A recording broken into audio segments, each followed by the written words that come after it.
मेरे संभालने हैं, मतलब मेरे गमले ही G20 को सफल करेंगे। अगर मेरा गमला हिल गया तो G20 गया।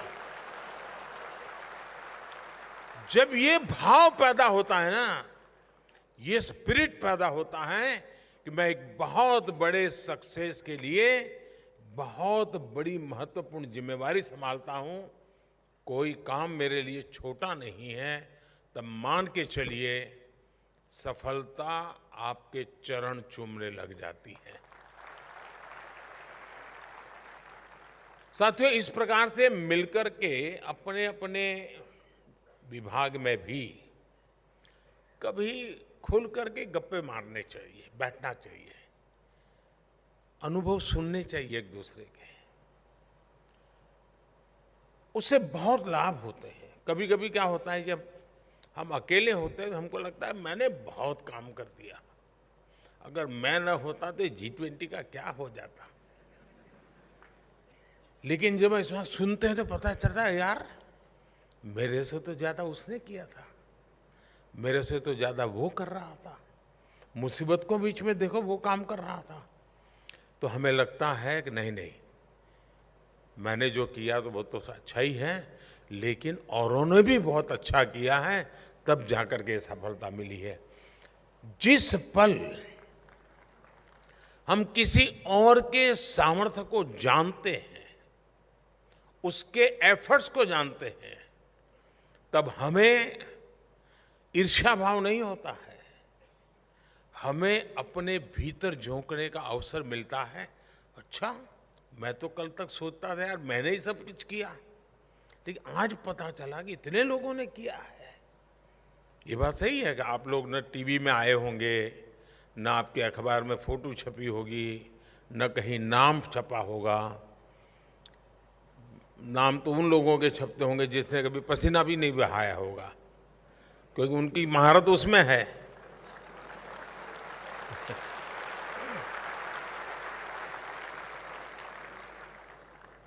और हम सब तो मजदूर हैं, और आज कार्यक्रम भी तो मजदूर एकता जिंदाबाद का है। मैं थोड़ा बड़ा मजदूर हूं, आप छोटे मजदूर हैं, लेकिन हम सब मजदूर हैं।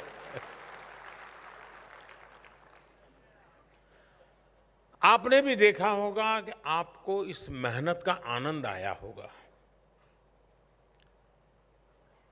यानी उस दिन रात को भी अगर आपको किसी ने बुला करके कुछ कहा होता 10 तारीख को, 11 तारीख को, तो आपको नहीं लगता यार पूरा हो गया, क्यों मुझे परेशान कर रहा है।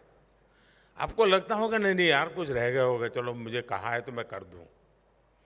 यानी ये जो स्पिरिट है ना, यही हमारी सबसे बड़ी ताकत है। साथियों, आपको पता होगा, पहले भी आपने काम किया है, आप में से बहुत लोग होंगे जो सरकार में 25 साल, 20 साल, 15 साल से काम करते होंगे। तब आप अपने टेबल से जुड़े हुए होंगे, अपनी फाइलों से जुड़े होंगे। हो सकता है अगल बगल के साथियों से फाइल देते समय नमस्ते करते होंगे, हो सकता है कभी लंच टाइम, टी टाइम पर कभी चाय पी लेते होंगे, कभी बच्चों की पढ़ाई की चर्चा कर लेते होंगे। लेकिन रूटीन ऑफिस के काम में हमें अपने साथियों के सामर्थ्य का कभी पता नहीं चलता है। 20 साल साथ रहने के बाद भी पता नहीं चलता है कि उसके अंदर और क्या सामर्थ्य है, क्योंकि हम एक प्रोटोटाइप काम से ही जुड़े रहते हैं। जब इस प्रकार के अवसर में हम काम करते हैं तो हर पल नया सोचना होता है, नई जिम्मेवारी बन जाती है, नई चुनौती आ जाती है, कोई समाधान करना। और तब किसी साथी को देखते हैं तो लगता है अरे इसमें तो बहुत बढ़िया क्वालिटी है जी। यानी ये किसी भी गवर्नेंस के सक्सेस के लिए फील्ड में इस प्रकार से कंधा मिला करके काम करना, वो साइलोस को भी खत्म करता है, वर्टिकल साइलोस और हॉरिजॉन्टल साइलोस सबको खत्म करता है, और एक टीम अपने आप पैदा हो जाती है। आपने इतने सालों से काम किया होगा, लेकिन यहाँ G20 के समय रात रात जगे होंगे, बैठे होंगे, कहीं फुटपाथ के आसपास कहीं जाकर के चाय ढूंढी होगी, उसमें से जो नए साथी मिले होंगे वो शायद 20 साल की 15 साल की नौकरी में नहीं मिले होंगे। ऐसे नए सामर्थ्यवान साथी आपको इस कार्यक्रम में जरूर मिले होंगे।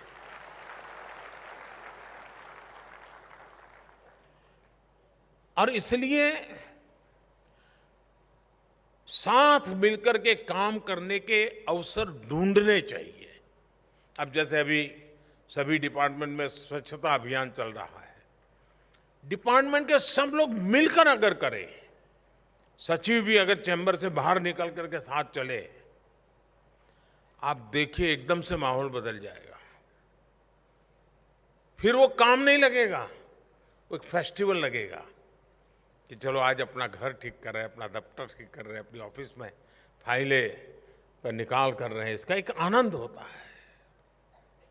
और मेरा हर किसी से, मैं तो कभी कभी ये भी कहता हूँ कि भाई साल में एक आध बार अपने डिपार्टमेंट का पिकनिक करिए, बस लेकर के जाइए कहीं नज़दीक में, 24 घंटे के लिए साथ में रह करके आइए। सामूहिकता की एक शक्ति होती है। जब अकेले होते हैं कितना ही करें, कभी कभी यार मैं ही करूँगा क्या मेरे ही सब लिखा हुआ है क्या, तनख्वाह तो सब लेते हैं, काम मुझे ही करना पड़ता है। ऐसा अकेले होते हैं तो मन में विचार आता है। लेकिन जब सबके साथ होते हैं तो पता चलता है जी नहीं, मेरे जैसे बहुत लोग हैं जिसके कारण सफलताएं मिलती हैं, जिनके कारण व्यवस्थाएं चलती है। साथियों, एक और भी महत्व की बात है कि हमें हमेशा अपने से ऊपर जो लोग हैं वो, और अपने हम जिनसे काम लेते हैं वो, इनसे हायरार्की और प्रोटोकॉल की दुनिया से कभी बाहर निकल करके देखना चाहिए। हमें कल्पना तक नहीं होती है कि उन लोगों में ऐसा कैसा सामर्थ्य होता है। और जब आप अपने साथियों की शक्ति को पहचानते हैं तो आपको एक अद्भुत परिणाम मिलता है। कभी आप अपने दफ्तर में एक बार एक काम कीजिए, छोटा सा मैं आपको एक गेम बताता हूँ, वो करिए। मान लीजिए आपके यहाँ विभाग में 20 साथियों के साथ हम काम कर रहे हैं, तो उसमें एक डायरी रखिए एक दिन, और 20 को बारी बारी से कहिए, या तो एक बैलेट बॉक्स जैसा रखिए कि वो उन 20 लोगों का पूरा नाम, वो मूल कहाँ के रहने वाले हैं, यहाँ क्या काम देखते हैं, और उनके अंदर वो एक एक्स्ट्रा ऑर्डिनरी क्वालिटी क्या है, गुण क्या है। पूछना नहीं है उसको, आपने जो ऑब्जर्व किया है, और वो लिख करके उस बक्से में डालिए। और कभी आप 20 लोगों के वो कागज बाद में पढ़िए, आपको हैरानी हो जाएगी कि या तो आपको उसके गुणों का पता ही नहीं है, ज़्यादा से ज़्यादा आप कहेंगे उसके हैंडराइटिंग अच्छे हैं, ज़्यादा से ज़्यादा कहेंगे वो समय पे आता है, ज़्यादा से ज़्यादा कहते हैं वो पोलाइट है, लेकिन उसके भीतर वो कौन से गुण हैं उसकी तरफ आपकी नजर ही नहीं गई होगी। एक बार ट्राई कीजिए कि सचमुच में आपके अगल बगल में जो लोग हैं उनके अंदर एक्स्ट्रा ऑर्डिनरी गुण क्या है, जरा देखें तो सही। आपको एक अकल्प्य अनुभव होगा, कल्पना बाहर का अनुभव होगा। और मैं साथियों सालों से मेरा ह्यूमन रिसोर्स के ही पर काम करने का मेरा नौबत आई है। मुझे कभी मशीन से काम करने का नौबत नहीं आई है, मानव से आई है। तो मैं भली भांति इन बातों को समझ सकता हूं, लेकिन ये अवसर कैपेसिटी बिल्डिंग की दृष्टि से अत्यंत महत्वपूर्ण अवसर है। कोई एक घटना अगर सही ढंग से हो तो कैसा परिणाम मिलता है, और होने को हो, चलिए ऐसा होता रहता है, ये भी हो जाएगा, तो क्या हाल होता है। हमारे देश के सामने दो अनुभव है। एक, कुछ साल पहले हमारे देश में कॉमनवेल्थ गेम्स का कार्यक्रम हुआ था।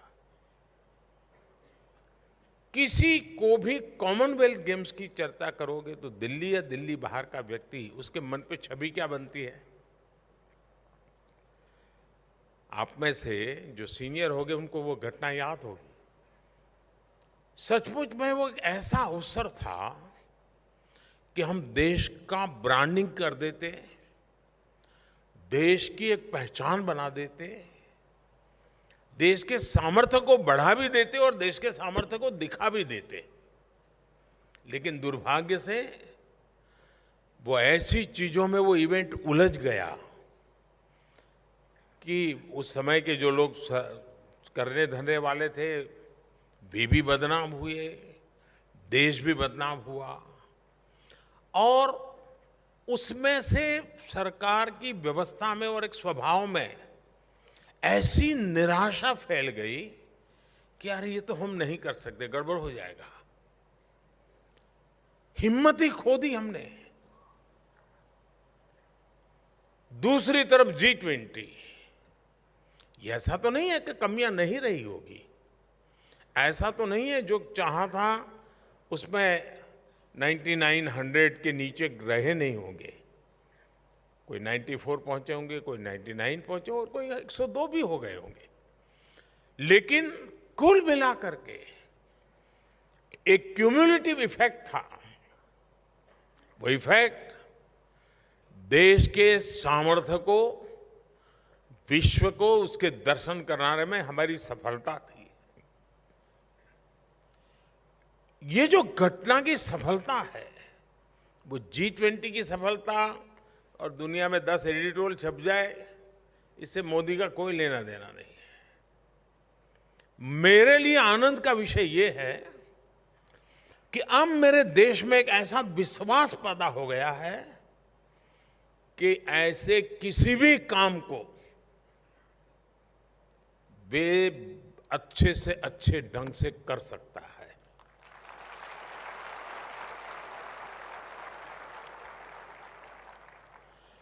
पहले कहीं पर भी कोई कैलेमिटी होती है, कोई मानवीय संबंधित विषयों पर काम करना हुआ है, तो वेस्टर्न वर्ल्ड का ही नाम आता था कि भाई दुनिया में ये हुआ तो फलाना देश, ढिकना देश, इसने ये पहुंच गए, वो कर दिए। हम लोगों का तो कहीं चित्र में नाम ही नहीं था। बड़े बड़े देश, पश्चिम के देश, उन्हीं की चर्चा होती थी। लेकिन हमने देखा कि जब नेपाल में भूकंप आया और हमारे लोगों ने जिस प्रकार से काम किया, फिजी में जब साइक्लोन आया जिस प्रकार से हमारे लोगों ने काम किया, श्रीलंका संकट में था और हमने वहां जब चीजें पहुंचानी थी, मालदीव में बिजली संकट आया, पीने का पानी नहीं था, जिस तेजी से हमारे लोगों ने पानी पहुंचाया, यमन के अंदर हमारे लोग संकट में थे, जिस प्रकार से हम लेकर के आए, तुर्की में भूकंप आया, भूकंप के बाद तुरंत हमारे लोग पहुंचे। इन सारी चीजों ने आज विश्व के अंदर विश्वास पैदा किया है कि मानव हित के कामों में आज भारत एक सामर्थ्य के साथ खड़ा है। संकट की हर घड़ी में वो दुनिया में पहुंचता है। अभी जब जॉर्डन में भूकंप आया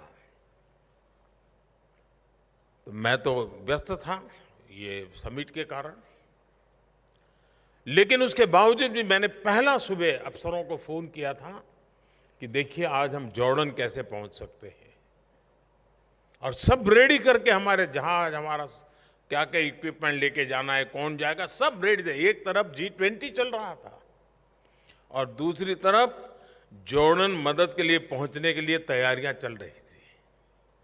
ये सामर्थ्य है हमारा। ये ठीक है, जॉर्डन ने कहा कि हमारी जिस प्रकार की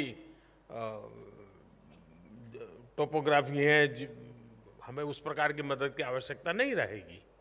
उनको जरूरत नहीं तो हमें जाना नहीं पड़ा और उन्होंने अपनी स्थितियों को संभाल भी लिया। मेरा कहने का तात्पर्य ये है कि जहां हम कभी दिखते नहीं थे, हमारा नाम तक नहीं होता था, इतने कम समय में हमने वो स्थिति प्राप्त की है। हमें एक ग्लोबल एक्सपोजर बहुत जरूरी है। अब साथियों, हम यहां सब लोग बैठे हैं, सारी मंत्री परिषद है, यहां सब सचिव हैं और एक कार्यक्रम की रचना ऐसी है कि आप सब आगे हैं, वो सब पीछे हैं। नॉर्मली उल्टा होता है और मुझे इसी में आनंद आता है।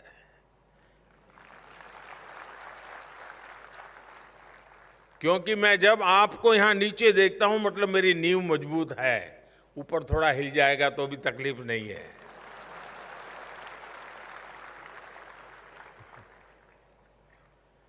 और इसलिए साथियों, अब हमारे हर काम की सोच वैश्विक संदर्भ में हम सामर्थ्य के साथ ही काम करेंगे। अब देखिए, G20 समिट हो, दुनिया में से 1 लाख लोग आए हैं यहां, और वो लोग थे जो उन देश की निर्णायक टीम के हिस्से थे, नीति निर्धारण करने वाली टीम के हिस्से थे, और उन्होंने आकर के भारत को देखा है, जाना है, यहाँ की विविधता को सेलिब्रेट किया है। वो अपने देश में जाकर के इन बातों को नहीं बताएगा ऐसा नहीं है, वो बताएगा। इसका मतलब कि वो आपके टूरिज्म का एम्बेसडर बन के गया है। आपको लगता होगा कि मैंने तो उसको आया तब नमस्ते किया था, मैंने तो उसको पूछा था, साहब मैं क्या सेवा कर सकता हूं, मैंने तो उसको पूछा था, अच्छा आपको चाय चाहिए। आपने इतना काम नहीं किया है।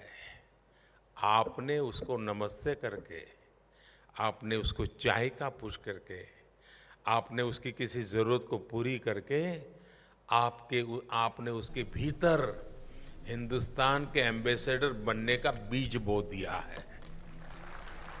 आपने इतनी बड़ी सेवा की है।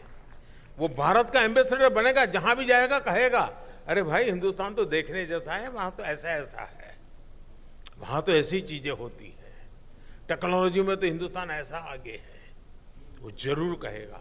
मेरा कहने का तात्पर्य है कि अब मौका है हमारे लिए, टूरिज्म को हम एक बहुत बड़े नई ऊंचाई पर ले जा सकते हैं।